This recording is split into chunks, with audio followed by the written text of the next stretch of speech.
Eh bien le bonjour, c'est Angelus Yodasson qui est tout content parce que je viens de recevoir mon nouveau MacBook, mon nouveau compagnon Apple qui va remplacer dans mon cœur et dans mes mains mon MacBook Pro late 2008 qui commençait un peu à se faire vieux par un tout nouveau MacBook Air 13 pouces.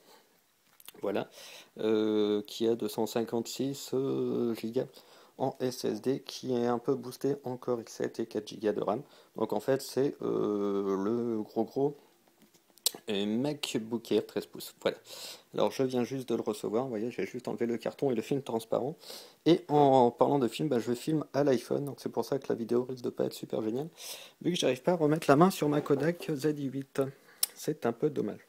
Donc vous voyez, hop, la boîte tout en longueur, une boîte sobre mais qui, hop, a la classe. Hein, une boîte Apple. On va voir ce qui est marqué dessous, rien en gros. Juste que c'est cool, c'est formidable. Les références et tout. Hop.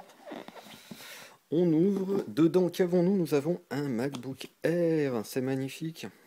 C'est formidable. Alors, il n'y a pas tellement de recul. Et c'est tellement bien agencé que, malheureusement, il y a la petite tirette. La petite tirette exprès pour le soulever. Regardez. C'est tout plat, c'est tout léger. Et au poids, regardez, hop, il y a un iPad au fond. C'est sensiblement le même poids qu'un iPad. Limite, je me demande s'il n'est pas un poil plus léger.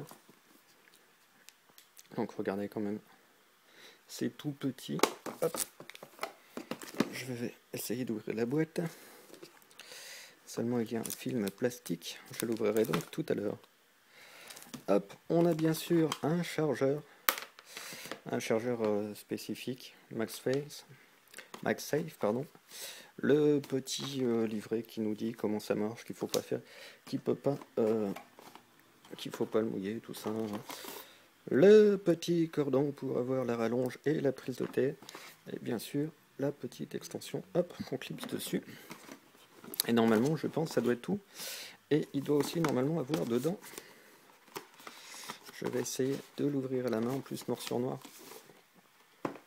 C'est pas génial, voilà. Hop. On a là-dedans le bonjour, comment ça marche. Hop, hop, hop. Oh, des autocollants pommes, j'en avais plus. Hop, hop, hop. On va regarder ce qu'il y a là-dedans. Non, ça n'a pas l'air de s'ouvrir non plus. Pardon. Il n'y a absolument rien. Et sous la boîte, il n'y a absolument rien non plus. Hop. À première vue, j'avais entendu parler d'une clé USB pour avoir Lion dessus. Qui filait avec les MacBook Air, je crois. J'ai dû mal lire parce que j'en vois pas. Donc on verra. Hop. On verra plus tard. Voilà, voilà. Alors ce que je vais faire, c'est que je vais couper, faire un habile montage, le temps d'enlever ce plastique-là, vous voyez, pour pouvoir l'ouvrir. Voilà, voilà, voilà. Et voilà, ça n'a pas pris longtemps. Et hop, on ouvre la bête, on vire le petit truc de protection, et vous voyez, c'est tout petit, c'est formidable.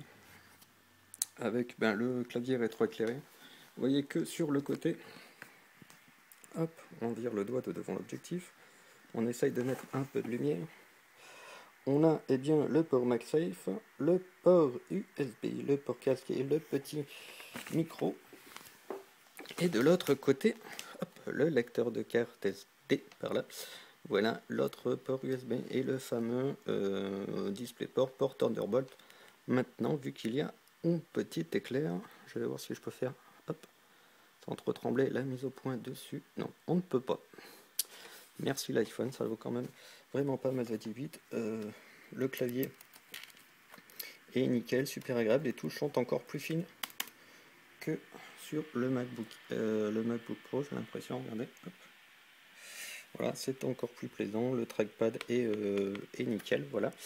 Je vais m'empresser de le mettre à charger, de l'allumer, et puis je ferai peut-être un petit retour aussi rapide sur les performances quand j'aurai donné à manger, que je testerai les applications dont j'ai l'habitude dessus. Voilà, c'était Angelus Yodasson, tout content de pouvoir enfin tester son nouveau joujou.